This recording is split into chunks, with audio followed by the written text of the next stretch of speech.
Hey, what's going on, everybody? Who's ready for a podcast? Maybe with a little bit of video magic in there? We're going to bring it right now. Of course, what I'm talking about is the heat that comes from Don's Pinball Podcast, episode number 56 for you, coming on a Thursday, 7/20/23 from the United States of Eaglelandia. We got a lot to talk about, man. The Venom bomb has exploded, sending its shrapnel of awesomeness across the land. And you will get your news, you will get your views, and you will get your shoes that you can't tie or lose. Anyway, we're going to get on all that and more, including live stream coverage, coming up now, man. It's a podcast.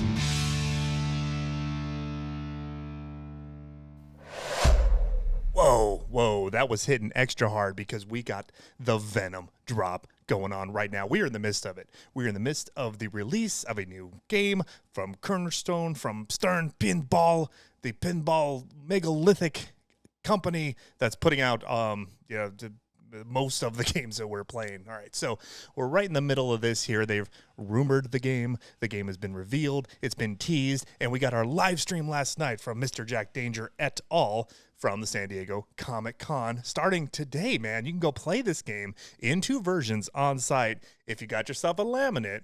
Otherwise, you can go across the street to a hotel or something where Stern's got a whole arcade set up. Go play all their games, man. That's amazing. So let's break down my reactions to this game, because that's kind of what we do here. It's really what I have to offer you. That and something to listen while you're jogging around town. Getting in shape. That's fantastic. Okay, let's look at the layout for this game, right? So this is the ubiquitous fan layout, right? Every shot for this game is far up the playfield. There's no tank that's popping up and Venom is yeeting balls over your flippers, right? That we're not doing that with this one.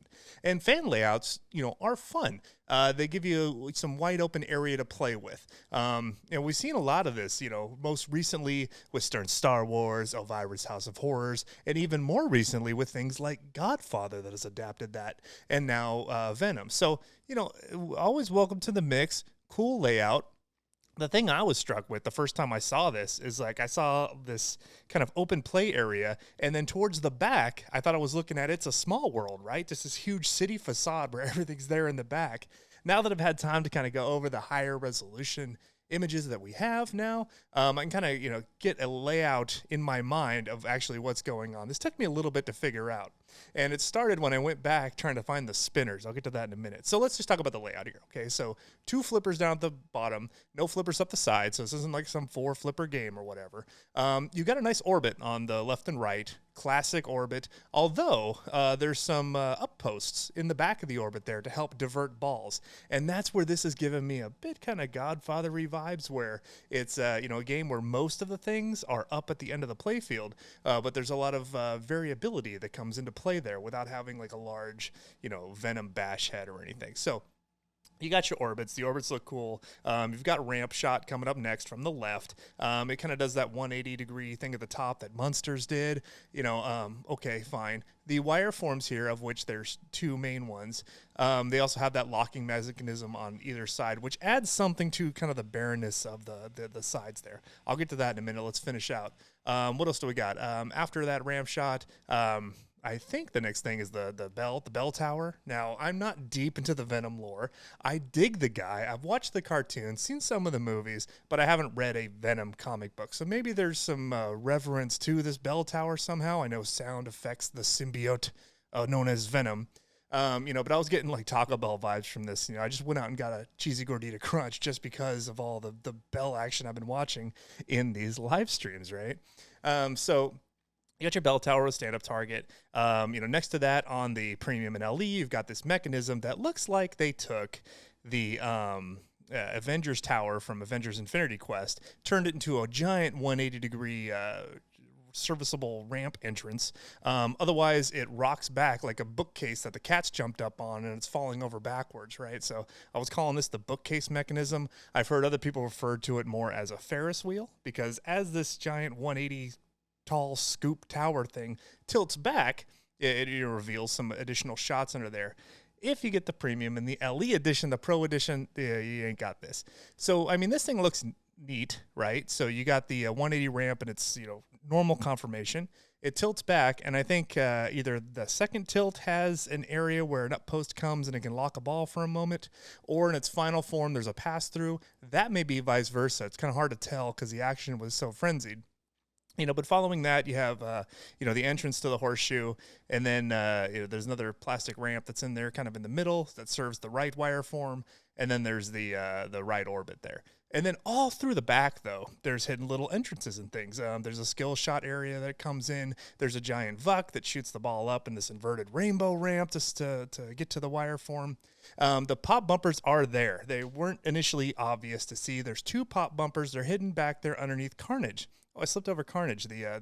He functions as a bash toy. Also, it's just like someone took Carnage and it's a cross between a bash toy and a lift hill of a roller coaster because you can knock this guy back. There's some kind of anti-rollback device and some chain dogs that are in there, to use some coaster terminology. And then a captive ball at the base. Now, that's available in the Pro and the Premium. So, there's a lot of shots, laid out there to the back, and they're present in both versions. You don't have that bookcase Ferris wheel in the Pro, but you do have an entrance to, one of those U-turn shots, right? So if you're into that, cool. So ton of shots in the back. There are a couple of pop bumpers back there, and there's some up posts that come and change things depending on who you pick. And so that was what I had to wait and see kind of how the code was playing out with the gameplay video. And that's what we got last night. So, Jack Dager, JD et al., the Brian Eddy was there, the coder Damien, all those folks. We're playing and showing off the dynamicism, of this game. What's missing, however, though, and this is where it differs from the other fan layout that I have and enjoy, Elvira House of Horrors, there were mechanisms there on either side of the playfield, which are missing from this version. Maybe that's why there's only 2 flippers there at the bottom. But, when you think about Elvira, they had that casket locking shot on the left side with several stand-up targets. They had another sneaky way that you could quickly lock a ball on that left side. On the right, you had this crypt mechanism, which had, 3 different positions it can be at, function as a bash toy, function as a scoop, a subway entrance, and function as just a bash crypt, right? And then you had that other vuck that could vertically up kick and scoop out the ball and throw it across the playfield. So there was like some dynamicism there in addition to, all the shots being up at the end of the playfield. You're missing that with these, although on the Premium LE, they do bring in that swing arm with Doppelganger with the 3 swinging targets that look like, I don't know, I call them truck nuts because that's what it looks like going down the highway. Only it's 3 sets of them, right? So if you loved it on Mandalorian, here's 3 times the amount. So anyway, so there's, there's some there, but it's not as well-rounded and dynamic as I've seen from things like Elvira House of Horrors, particularly because there's only 2 stand-up targets on either side of the playfield to really target and hit. So watching the gameplay, it looks like those stand-up targets, there's 2 there, and then also some in the back of the playfield. It looks like that's how you activate that doppelganger swing out. What we haven't seen yet is any gameplay of the Pro to see, is there some kind of equivalent there. So let's talk about that live stream. Oh, did you start Carnage multi-ball? I did. Oh, man. There he is, stacking. All right, Keep it going by just in time. Start dumping. Oh, you've already got almost $1 billion. Oh, my God. He's got some playful multiplayer. Yeah, he does. Great live stream last night, guys. It went on for 2 hours. It was broadcast from the Comic-Con or from the hotel, last night. So it was fun watching that and seeing people, blow this game up. So what sets this gameplay really apart is, the fact that you can pick different characters. And as you pick the different characters, you start with a base of 4. As you play in the code, you level up over subsequent plays, and then you can unlock even more. But for now, the character that you choose is what changes which diverters are active, during that game. And it looks like you can switch characters mid-game, and you can definitely switch characters at the end of each ball. So, that was interesting. The other thing that I heard from the official Stern podcast that they did, they covered the different musical styles that each of the 4 main symbiotic characters that you pick, how they integrate into the game, which, I think that's cool. I want to learn more about that. And I think as we go forward, after the game's official release and it's made and it's in people's homes, I think that's when we might see some of the code evolve as they add more music there. So definitely a plus. So, my initial impression, just looking at the playfield, I was like, this game, I think out of 10, where, 0 is like the worst game ever made, like an unplayable, EM or Bone Busters or something, and then 10 would be one of the greatest games that are around right now. Probably Godzilla at the top, and the 9.5, Medieval Madness or fit in whatever you think. I was giving it a solid like 7.2, which I don't think is a terrible score. I'd give Elvira an 8.1, so it kind of comes in right around there. That was my level of excitement initially after seeing this. It was a serviceable superhero game is what it looked like to me. It looked every bit like a pinball machine, so appropriate, but nothing revolutionary. What did pique my interest, though, is once I watched the gameplay and saw like how they've integrated picking your character and playing, and then this new thing they're doing with the code. So, with Insider Connected, the idea is that you will, scan in your ID so it's personalized to you and connected through the internet. And then as you play, every switch that you hit, every mode that you complete, basically everything that you do will grant you some sort of in-game tracking experience points and allow you to level up. And as you level up, your character becomes more powerful. And I think where this comes in is when you get into a mode where you're battling against, one of the sub-boss enemies of the game, or Carnage or what have you, instead of taking 8 shots to complete that mode, maybe it'll go to 6, and as you level up, maybe you'll get to 4. And so the idea is that if you're playing and you're not quite finishing these modes, or it's a little difficult at first, the more you play, the easier it'll be able to get. And that's what really excited me, because that means the more you play, the farther you're going to be able to progress in the game, instead of just learning the shots and just grinding like we normally do. So for us normal pinball folks that aren't high level tournament players, every time we start a game right now, since now to when pinball was invented, every time you hit the start button, you're starting at ground zero. You're walking into the cave, grabbing the sword and starting, right? Nothing carries over from the game before. But I think they're going to bring in some of that video gamification of pinball, where as you play, you get to kind of retain at least some of that progress that you've already made. So that sounds awesome. Now, I don't want tournament people to feel left out. That's easily toggleable, so throw it into tournament mode, and then everybody starts fresh plate, no randomness, play traditionally like always. But for those of us that want to play more of what I would call like an adventure mode, where, you're building experience and progressing through the game, that's fantastic. Now, following the live stream with Jack Danger and everybody of the gameplay, there was another live stream from the Pinball podcast community on the Pinball Network. And, they kind of went and discussed as they do. That was also a good stream to watch. But the coder came in and talked a little bit more about, just kind of given, it was Dwight Sullivan. Sorry, I said Damien earlier. I was thinking of Golden Locks. Dwight Sullivan came in and he was actually doing a little Q&A there too.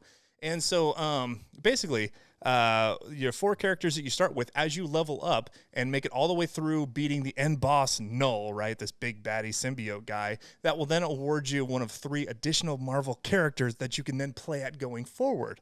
Wolverine, Hulk, and Captain America as like their Venomized versions, right? So that's great. That's fantastic. So I threw a quip in there when I was watching this live last night. And I was like, so what about Null? Is Null a playable character? And then he got right back to me and he's like, yes, Null is a playable character. And that was mind-blowing for me. I take that to mean after you unlock all the 3 additional characters plus the 4 you start with, he will become an additional selectable character with like music and stuff. Now, I'm not sure if that's quite what he meant. I don't know if he took me saying Null is a playable character, meaning Null is a character you can play against. But dude, if there's like, secret bosses in this, that is very much in line with what I would expect from like, a fighting video game. You play through Mortal Kombat enough times, you unlock the bosses to play at, and then there's like secret characters that you can unlock. And so I'm loving that. So I hope this direction that they're going, these are the kinds of things that they've been thinking about, because in code updates, you could then add, additional characters potentially. Now, the other thing this game has going for it, Venom, right, is that they're using the comic book license and not movie licenses and assets. So it's not like they have to go through movie studios and, famous voice actors and things and try to get approval to use their likenesses or whatever. If they've gotten access to the Marvel comic brand, they should be able to keep mining that for content. So I would love to see, bonus things come up different times of the year, like, hey, play this game this next week. There's a new character you can play as or something, and we can see that in future code updates. So I love the direction they're going. The layout is serviceable, meaning like it's not blowing me away, but it doesn't look like it's terrible, right? It looks good. It's just not, it's not Godzilla level, with magnets and things all over the place. There's not one spinner in this game, for instance. Bond 60th had 4. Maybe they used them all up. I don't know, but the game looks like it'll play okay in spite of the fact that it's missing a spinner, and I like the rip spinners. And I've even quipped online that I'm thinking about, picking up my own aftermarket spinner and bolting it in there somewhere. It won't register with the gameplay at all, but it'll give me some kind of kinetic feedback or whatever. So what do you think? So, the whole tagline, of like, you're the host, pick your host, and that changes the game. This is what they meant by that. The character that you pick will set up the diverters and ball pass and things for the game. Choose your host. Change the game. Right. That was the tagline that they were given. So, gameplay looks to be fast. So, in the wireforms at either side, there's ball staging areas. It looks like about 3 balls can be held, and each of the wireforms, like towards the mid-range of them. You see a picture of the layout, you'll see what I mean. As the balls come down the wireform ramps, they'll kind of drop down this little, 3-ball high capture area where there's a locking pin, and then they can then be subsequently released. But what they were doing during the gameplay, like when you're playing it, as you hit a ball up into the start of the wireform, if there's a ball that's already staged in one of the locks, it'll go ahead and just kick out and fire to your flipper. So the ball will hit your flipper quicker than it would be normally with gravity coming through there. And I think that's kind of where they get a lot of this fast playing aspect of this game. So I did have a question, like, are these balls staged there all the time? Like, when you put the 6 balls in the machine, do you have to then independently load each one? And so I asked in the chat, and what I got back from the coder was like, no, as you play, you don't have to stage any balls, but as you're playing, they will then lock in there, and then from then on, they are staged. So, I guess, you finish a game, if the balls are still in there, they'll stay in there, and the computer knows where all the appropriate balls are and everything. So that was interesting. It does add some frenzy, and maybe that went into a little bit of the design process of, like, putting these in lieu of banks of drop targets that we would typically see on the left and right side of the playfields. And apparently a spinner, right? Like, not one spinner. A modern pinball machine with not one spinner. This thing's got to play fantastic when it's in your hands to make up for that. So I'm excited about that. What else did I have I want to talk about? We talked about experiences and leveling up. Null playable. I still need some clarification there on if he let it slip that he's a secret character that's in there. You can play as the boss, which, if they're going more video game rule set, that totally is in line, and that seems reasonable. But I do want confirmation of that before I put that out there. So, I'll have to ask that in a subsequent live stream. But wouldn't that be sweet? You get through the game several times, you unlock everything, and then there's this final boss that you can play at. And maybe there's some cool lighting patterns and music and stuff that come with that. So 3 different versions, Pro, Premium, LE. Which one are you going to get? A lot of the people love the fast playing and lower price point of the Pros. I think if you just break it down by artwork, I think the Premium has the artwork I like the least. The LE cabinet, where it has Venom on the side and that blue and black, and it's going to have the foil in there and the armor with the cutout, so it looks like it's dripping ooze or whatever. That is going to look so great in person that for sure the LE, at least the Venom side of the LE, is going to have the best art for sure. The Carnage side on the other side is more red, but it's going to have the foil in there. It's going to look great. So that LE, I think, as a total package, is going to be looking the best. The Pro, I love the graphics on the Pro. It's like, it's Venom, but it's very purple, and purple like the Concord grape juice purple instead of dark like, Elvira House of Horrors purple, right? So I like that one second. And then, the kind of red of Carnage and the Black Spider-Man there for the Premium, it's okay. I was hoping to go, really dark colors, brooding, dark blues and purples, just kind of a bruised up looking machine. And instead, it's a little bit more of the, almost like, some trims of Iron Maiden or something. It's just like a lot of red. So that's where I got.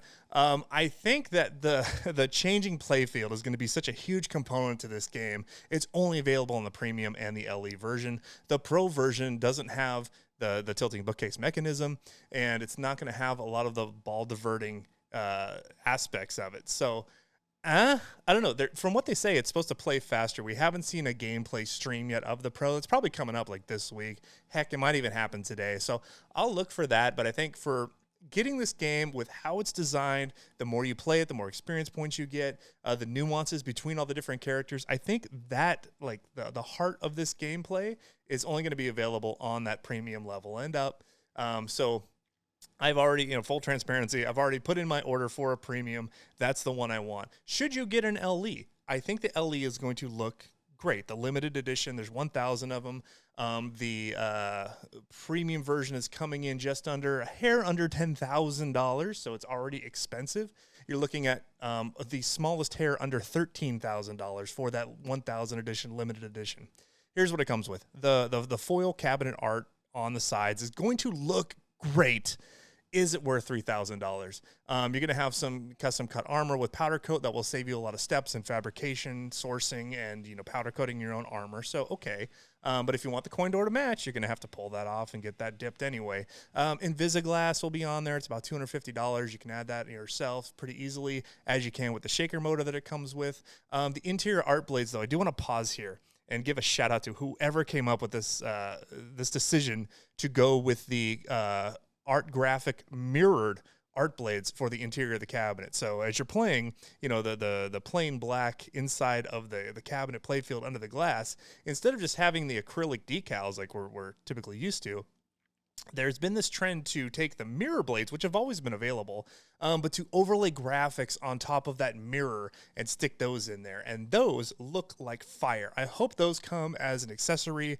I've heard a rumor that 6 weeks after release, that's what they're targeting to have the accessories, the armor, the shooter rod, and whatnot, and what have you, hopefully a topper. But yeah, for sure, that's really going to elevate it. I love the idea. First off, I'm going to digress a little bit into mirror blades. Mirror blades are great because they give you like that illusion that your playfield is bigger than it is. It reflects a lot of the lights. So if you've got a great light package and like a lot of metals and chromes in your game, art blades really bring more of that out and they reflect a lot of the light and make it look bigger than it is. It's a mirror.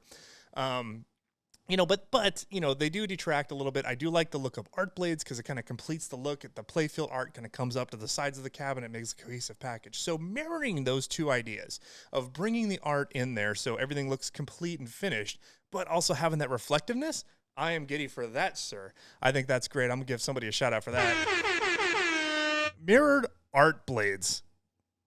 Love it. The other thing you get with the limited edition that you can't really replicate is a actually mirrored back glass instead of just the plastic translight for the back box. So is that all worth $3,000? For me, no. No, I think. But, if this is what you want a special game for your house, then I'm not going to call anybody that went in on the limited edition foolish, because I think you're going to have a great looking package, something that I cannot even completely replicate. So those are my thoughts on that. Premium is where I'm at because I want that gameplay. I don't want to spend $13,000, and I'll just have to, make do with the fact that the cabinet art isn't quite as good as the Pro or the limited edition. That's where I come down on the breakdown of this. All right, so that is all the Venom news that I have to review and give you my views to use for Venom, you guys. That didn't end up rhyming at the end there. But that's where we're with Venom. When are we getting them? Next month, August. Towards the end, the Pros will be coming off the line from the new factory. We've heard about the Stern moving to their new expanded factory warehouse in August next month. So those will be coming off the line at the end of the month for operators. Then going into September, they're targeting middle September for the limited editions. So the people that pay the most will be getting the next round of games. Totally appropriate. And then premiums following that. And then based on demand, that's when they'll be running subsequent runs, probably November, December, where they have that opening in the schedule is what I would imagine. So Venom's going to be on the line soon if it's not already, and it's out to play right now at San Diego if you want to head down there. Los Angeles area, you're between 90 minutes and 17 hours of driving to get between Los Angeles and San Diego, depending on the whims of the fates, right? Or take a train ride, but you can go check that out now. I think that's fantastic. I want to see more like video reviews from people that actually played the game. I think that's the next thing we're going to see. But yeah, I'll put this on my game room and play it. I'll throw in my typical mods that I do, and I'm going to have fun with it. I'm looking forward to playing this game. I don't think it's the second coming of Godzilla, but not every game has to be, right? Covering a couple of rumors. I know Masters of the Universe has been out there. He-Man, right? Skeletor and Cringer, the scared cat.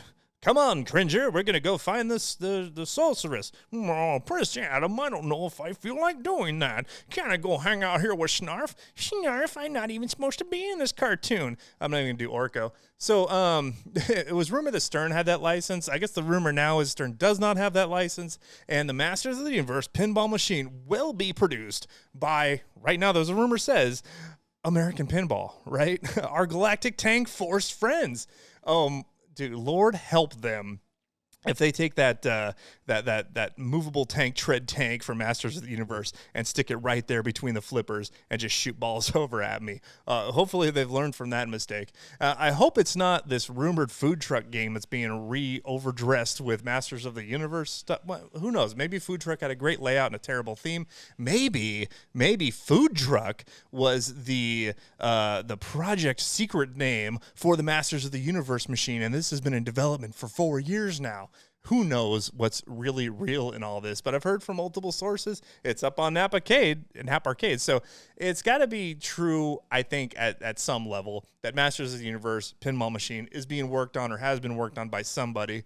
Right now, American Pinball. Why not? They've done Hot Wheels as a license. They've got good build quality. I don't know what's going on as far as how efficient that ship is running, or timelines, or if this game is next, or if this game is in 10 years. No idea, but I'm reporting it to you because that is what I heard. What else is going on? I've been mixing up the lineup, so you might see a new gap that's formed over here behind me if you're watching on YouTube, as you should be. But Halloween has gone out on location in Stevens Point, Wisconsin. It's at District 1, a great brew pub in town, Stevens Point, Wisconsin, right in the middle of Wisconsin. My Halloween is on location, and it's one of the only ones around available to play in this region. So go and check it out. I don't know how long it's going to be there for. Just trying things out. But that new code is fire. I love what Spooky's doing. I love that they're even this late out. You know, they don't have any more Halloweens to sell that I know of. But they're still tweaking and getting the code to match the thematic inspiration from the creators, and they're bringing that out to us. So that bodes well then for their subsequent releases, including Scooby-Doo, which is also ordered, which is also part of the reason I have a gap here. So we got a Venom dropping, we got a Scooby-Doo dropping. Probably in the next 60 days, the lineup will be back to being full, and then I'm going to have to kick somebody out. But, I mean, look at these children back behind me. How do you get rid of one you want? The one that makes you the most frustrated is probably it. For those viewers on the YouTube channel, assuming I get this posted properly, you can check out the new LE armor that I put on my Star Wars here. I'll talk about that in a future episode, but man, that's kicking. And it's got the light up panels in it, man. The light up panels. It looks like the Death Star. It looks like you're on the bridge of the Death Star or the Star Destroyer. It's awesome. I love it. Star Wars. Okay. I think that's all the things that I have to cover for right now. So thank you everybody for listening. Be sure to reach out because I do like the interaction. Don's Pinball Podcast at gmail.com. Not a bad way to do it. Another way is on Facebook at Don's Pinball Podcast. Notice the theme. I've got merchandise. Look, I just got these glitter stickers in for those folks that are checking out on the YouTube channel from the Don's Pinball Podcast YouTube channel. I've got these available. $5 will get you a sticker pack. If you want, just email me. We'll connect. We'll get details, man. We'll do Venmos or whatever. But yeah, if you want stickers, you're going to get one of these. If you get a shirt, you can get one of these right now. I got coasters and all kinds of fun stuff. So emails Don's Pinball Podcast at gmail.com. Facebook at Don's Pinball Podcast. Patreon, if you want to be a baller, $5 a month is all it takes, and your stickers are free after that, homie. Patreon.com / guess what? Don's Pinball Podcast. And the new YouTube channel, which has a streaming function, which I am hoping to get functionality to soon. Also, I started doing a weekly live stream on Fridays. Show up. It's been great. I've been targeting around 8 p.m. Central Time. I think this week I'll have to move it a little bit earlier because Homeboy's got to work. But look for the Facebook page. If you go there, click follow. That really helps me, connect with you and keep up everything and get you updated because I might decide, you know what, I want to live stream in 5 minutes, and Facebook is the easiest place for me to post that. Thanks for everybody showing up to the live stream yesterday. We got 15 people going on. Numbers are going up. We're just having a good time in pinball. Thank you everybody for those of you that work in the industry and are making these games for us and tearing your hair out listening to our crazy rumors. Thanks for everybody that's reached out and ordered something or won something. I do giveaways on the live streams. Anything else, any other comments, be sure to bring them to me. I love to hear them, and be very well to each other. Coming to you through the airwaves. The episode's done. Episode 56, man. I can't wait for the next one. I'm going to tell my friends about it. This beat kicks, dude. I love it. It's Tom's Pinball Podcast, episode 56. You were there for it. Later.